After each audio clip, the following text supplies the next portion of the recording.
El debat de la massificació turística continua marcant aquest estiu. Rècord de creuers avui al Port de Palma. Un dels caps de setmana amb més moviment de l'any. És una gentada el que hi ha avui.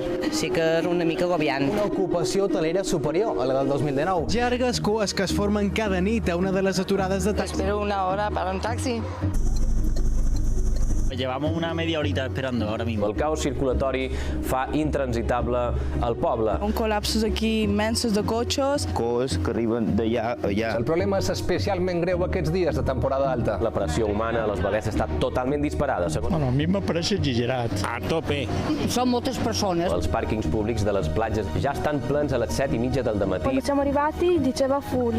I m'han hecho dar media vueltas. Des de les 8 del matí ja està ple. On posem la tovallola? En el món del turisme se xerra d'un efecte xampany. No estem a 2019, és pitjor que 2019. Ja n'hi ha prou de turisme col·lapsador.